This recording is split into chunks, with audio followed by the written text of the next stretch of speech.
we are joined now by Cynthia Frelund from the NFL Network. Cynthia, how are you this morning? Doing great, thank you. It's great to hear from you guys. Happy holidays. Well, we would take you as often as we could get you, but you have this thing called a real job, so we had to kind of stagger this thing. It's always great to talk to you guys. So I got to give you some credit because I'll never forget. It's all about the delivery, right? That's what makes jokes funny. So this was probably 6 weeks ago, 5, and I'm like, hey, teams you believe in, teams you don't. All right, teams you trust. And I was going through a little laundry list, and I got to with the first 3 teams, you're kind of taking your time. And I said, the New York Jets, and you go, absolutely not. And I was like, hey, do you want to think about that a little longer? Isn't it amazing how we're 6 weeks removed? And that, friends, it's somehow, and I get it, they beat Jacksonville on Sunday, but what kind of job is that's going to come open in New York, Cynthia? Well, I was thinking as I was reading yesterday about how they were doing GM interviews without doing, they can't do coach interviews right now. So I guess it's going to be even weirder job if they don't allow people to kind of interview together. So now the strategy seems to be that the GM will help pick the coach. And that for a head coach in a situation where is Aaron Rodgers returning? I mean, it doesn't feel like it. Do they have a lot of other problems? Absolutely. Is Josh Allen still in their division? So I don't know. Now it's like, okay, now you're making it less of an attractive job, like less fun, less exciting. I don't know. But I mean, I guess in many ways, though, there are only 32 of these jobs. And while about 8 come open every year, you're still probably going to roll the dice. Cynthia, speaking of how good a job is or not, you would look at the Bears and their roster and their young QB and be like, oh man, even polls, that's a great job. And then you look at everything else in the franchise and you go, ooh, I don't know if I want that job. Like, how do you think coaches will balance what looks like a pretty good situation football wise, which has sort of been a dumpster fire administratively? Well, I will say I have a little bit of a bias here because I did go to college with Ryan Poles, and I'm friends with him. He's fantastic. I can't believe it. But we know Kevin Warren here. So yeah, we've got some experience with I believe Kevin Warren everything that Poles is intimating. Well, yeah, I mean, at some point, things have to change there, but now you're talking about the most difficult division in sport. One of the most difficult. The Norths right now are ridiculous, and the West and the AFC. But this is also a very hard division now. So I don't know. It feels like at least you got a few pieces on the field that really. I mean, having a quarterback is a very huge leg up. So Cynthia, staying on coaches here for just a second before we get into stuff that's actually on the field. As you see sort of the situations, whether it's in Atlanta, whether it's in Chicago, whether it's in Vegas, do you think any teams look around and go, hey, maybe we shouldn't have laughed Bill Belichick out of the room?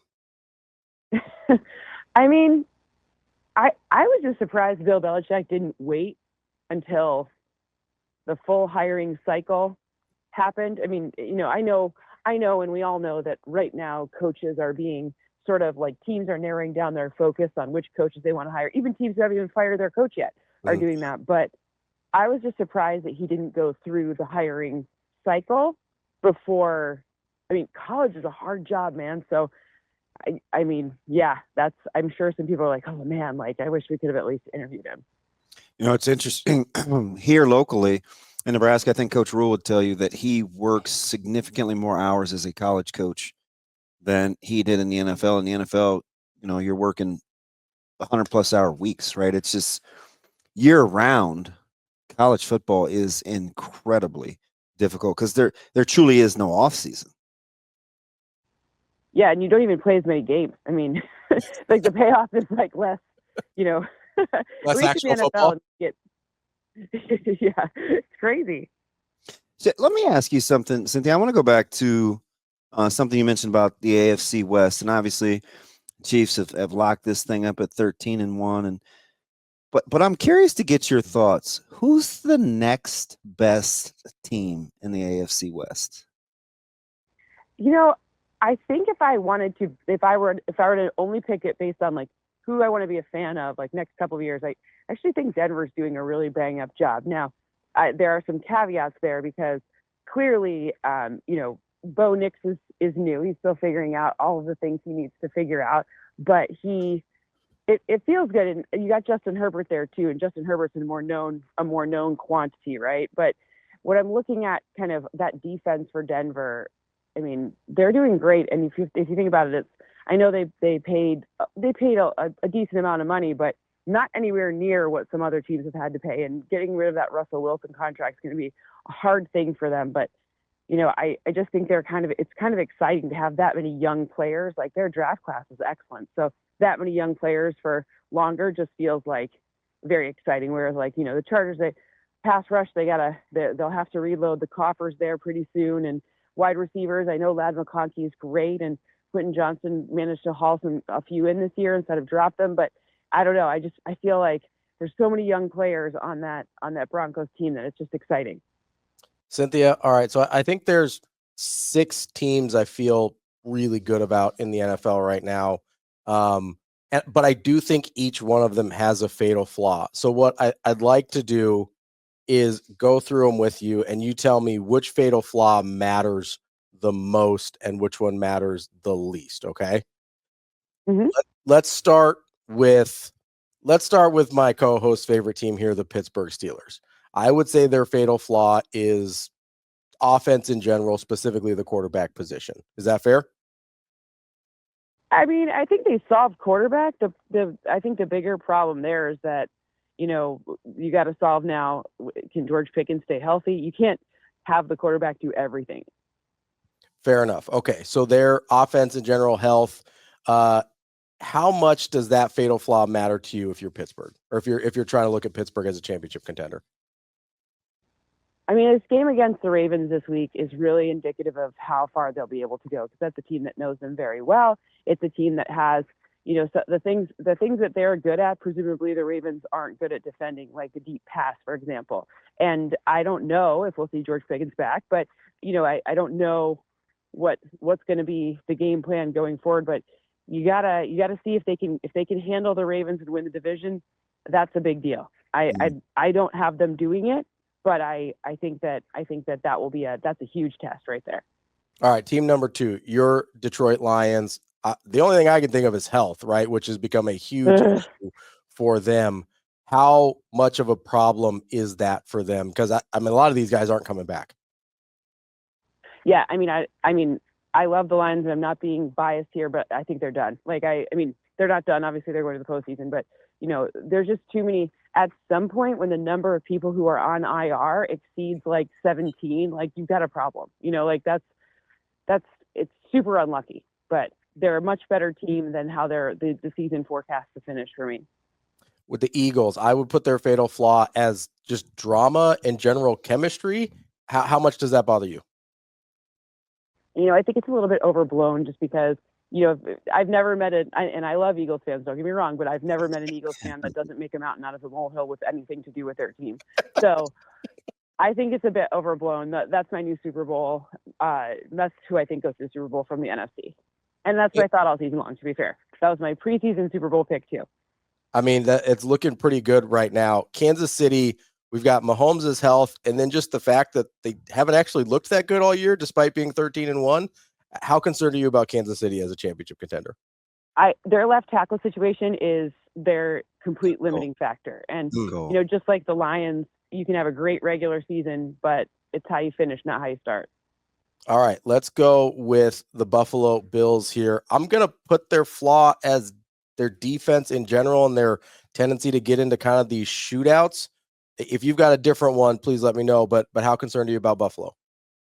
Yeah, I'll refine that a little bit, and it's specifically play action. A lot of teams use play action, including the Lions, including clearly the Lions and the Rams. So I would say their ability to stop play action, especially in a team that can establish the run, like that would be devastating come an AFC one sample game size in the playoffs. That could be. So, Cynthia, let me ask you about a job it's open. And what happened so quickly in New York from a well-run franchise to just needing to find a quarterback to having some good pieces on defense to now 2-12? What happened in the last 8 weeks in New York? Well, they invested a lot of their money in that defensive front, and then when you get a guy who leads the league in pressures despite being double teamed in Dexter, like Sexy Dexy getting put on the injury on IR, like he is not like that. Like they're not in a situation where they're even playing with where they've invested their money. Like strategy isn't cohesive, right? They have not given any receivers, like who I understand Malik Neighbors this year, but prior to this year, between the O-line and the receivers, when your lead receiver, and Wan'Dale Robinson is I'm sure a very nice person, but if that's like your lead receiver and then your second one's maybe, Jalen Hyatt, like that's a hard place to succeed. And then, Saquon being gone. And then, obviously their first year under Brian Daboll, they kind of outkicked their coverage in terms of, winning a playoff game against the Vikings. Like that set the expectations sky high. And when you're in New York, it's hard to keep those expectations going. I mean, even those, I remember, all the chatter and talk, and it was like a Super Bowl winning team with David Tyree beating the Patriots with a one-handed helmet catch, So it can never be it can never be, unless it's a Super Bowl, the Giants fans won't be happy. But, it's truly like, it's kind of knowing the O-line not investing in the right pieces there, and the pass game, and then getting hurt on top of that on defense. We're talking with Cynthia Frelund from the NFL Network. Cynthia, you mentioned the Vikings in a different context, but this year you look at them and you go, okay, that's a team that's defense is really good. They've played really well all year. Their point differential is great. And then you still go, okay, am I really going to trust Sam Darnold in the playoffs? How much do you trust Minnesota? I actually think that, like they're playing with house money, and sometimes that can be dangerous, right? I don't think ahead of the season, even Kevin O'Connell was like, hey, we're a Super Bowl team. I don't think so, especially with all, with JJ McCarthy going down like right before the season started. I don't think that they would have thought that. So there's something dangerous about a team that thinks that that already feels like they're underdogs. Remember the Eagles with all that underdog stuff. But ultimately, they have the pieces to be able to do it. It's just that sometimes those pieces don't come together. And I watched Cam Robinson in a game against the Bears last night where it's not like these Bears were, it wasn't a, what's the word I'm looking for? Closely contested game. And he still had a bunch of stupid penalties, right? And that's a big deal, especially because he obviously comes in to replace Christian Darrisaw. And that's that left tackle position, though. That could be a problem for them if they can't kind of keep it together with that. The offense has to play really, really well for them to be able to withstand any adversity.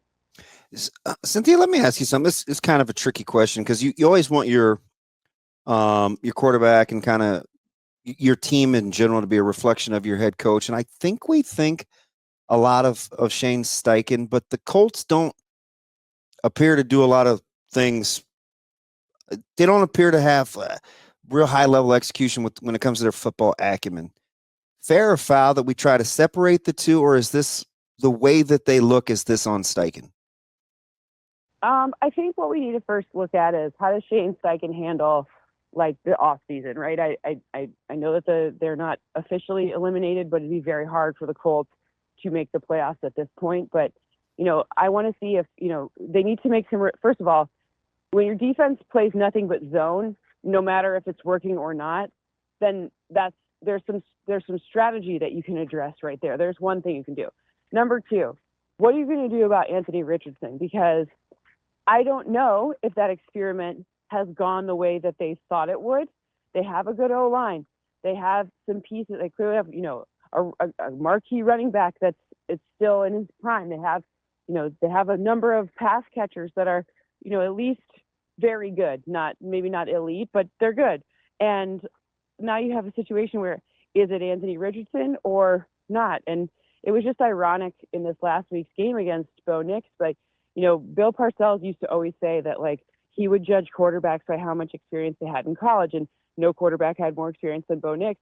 But Anthony Richardson was the exact opposite. And now 2 years later, you're kind of seeing Anthony Richardson not be able to take that step forward. Remember, he played like he started very few games in college. So it's interesting to see, like, can he, quote unquote, be fixed? AKA, when I hear that, I hear, can he learn to read defenses and adjust and become a little bit more of a system guy as opposed to ad-libbing and coming up with things on his own? Cynthia, when I'm looking at speaking of quarterbacks here and young quarterbacks, although this one a little bit older than Anthony Richardson, I've kind of been the king of, hey, you don't have to pay that guy. And then I look at my 49ers, and they've got a decision coming up with Brock Purdy, who arguably has earned the money more than almost any other young quarterback that's gotten paid on that second contract. But when you look at their window with their aging stars, whether it's Trent Williams, whether it's on the defensive side of the ball with, your Fred Warners and your Drew Greenlaws and these guys kind of aging out of their prime, where do you land on paying a guy like Brock Purdy versus kind of having to reassemble some of this roster on the fly? I mean, I would not make, and I'm sure Kyle would agree, like Brock Purdy, at least the cap's going up significantly again, right? I think I saw something like, it's well over 225. I don't know. They haven't announced it officially yet. They did some estimating, and the estimates are out where it's going up pretty big yet again. So if you give him a contract that looks like a Joe Burrow contract, which sounds bananas since we think of Joe Burrow and remember he went to a Super Bowl, et cetera. But, if you give him that contract now, it's been a couple of years, that's actually not top tier money anymore. So what I'm saying is he'll probably command what looks like a huge number.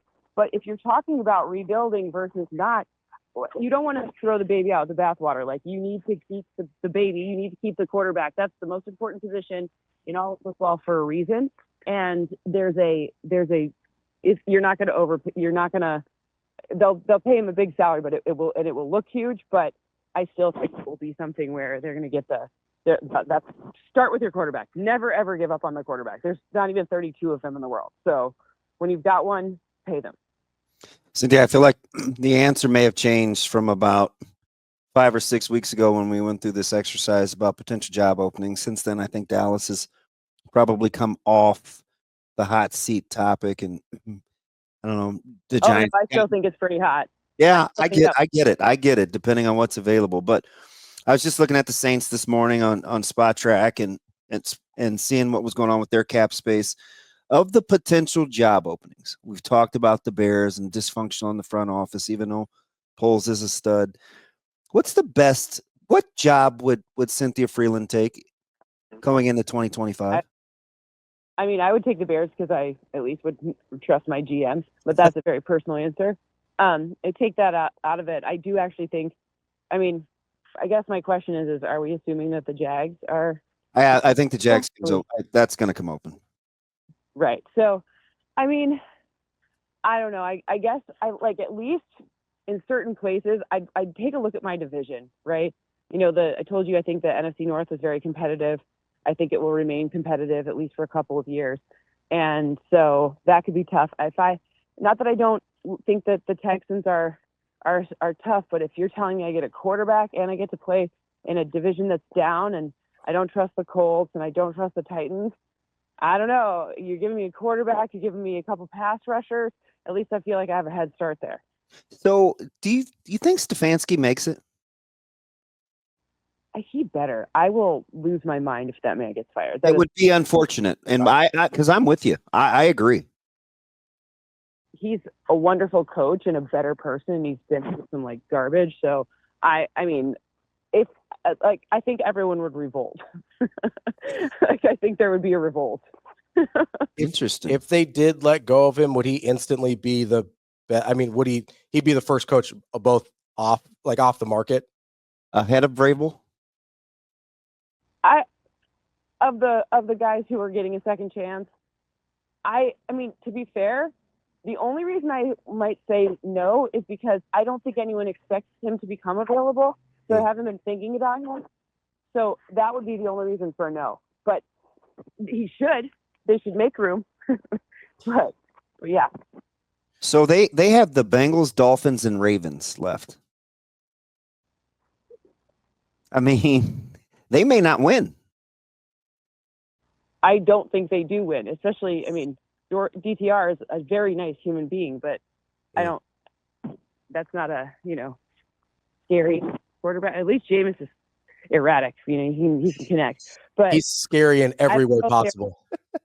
This right. FSU guy saying that too, so it's like tough. I mean, he's at least a great interview. He's a great interview, but they could not win. You're right, they could, but I don't think they are expecting like very much. I don't think this is a team where it's like, hey, we really need to finish strong this season. I don't think that's where they're at. What happens in New England with Mayo? Oh, I mean, pretty safe. That's the job if it came open. That would be the one. Even though Josh Allen's there, I don't care. I still think Drake May's great. But I think they keep him. I don't think there's they've exceeded expectations. Everyone thought they'd be like a 2-win team, But I think just the way Drake May looks, considering all of their injuries, I think that has exceeded expectations, more than anything. And they close Bills, Chargers, Bills. That's going to be a 3-win team. I mean, but it feels like a more win. Like they felt competitive more often, though. Yeah. Like as far as the 3-win teams go, like I would rather want them than I still think it's a mess in Carolina, or the Raiders, or I don't know. There's a lot of mess out there, and I feel like they're at least like they've hit bottom and they're on their way back up, as opposed to some of the other ones where you're like, we don't know who the quarterback is. This could be a massive problem for a long time. Go ahead. Cynthia, I'm curious, we looked at the positive. What's the best job available out of the jobs that are available or the jobs you think will become available? Like, what's the most hopeless situation that you wouldn't touch with a 10-foot pole? Yeah. I mean, gotta be the Jets. I don't know if I'd touch the Cowboys with the 10-foot pole. It just feels like if that became available, that would be tough because that's a hard situation with Jerry Jones. I think it's very difficult, although they have a great quarterback for sure. And they have Micah Parsons, who they said they, quote, can't imagine not being there. So that would be great. But I don't know. I think I'd feel anxious all the time. So no, not that one. I don't know if I'd touch any of them. Like they all feel there's massive flaws in all of them. I mean, the Raiders are a turnstile for coaches. And I love Max Crosby. I think he is one of the absolute most special players like ever. And even so, I'm like, ooh, that feels like a recipe for disaster. So nobody clamoring to go to New Orleans. Oh no, I don't want anything to do with New Orleans. real quick. Their cap situation is insanely bad. Yep. Like it's so bad that I don't know how that's just terrible. It's a terrible situation. Real quick, Cynthia, who wins the NFC West? I think that I know the Seahawks looked really bad this past week, but I think they managed to pull it off. Now I'm caveating that if Geno Smith is back, they can pull it off with Geno. But I the Rams are not someone who in the postseason who I think they could make it even if they don't win. But Rams are not a team I'd want to play right now. They are another one playing with house money and a very experienced quarterback. That's Cynthia Frelund from the NFL Network. Cynthia, we appreciate it as always. Talk again soon. Fantastic. Thanks. Absolutely. Happy holidays.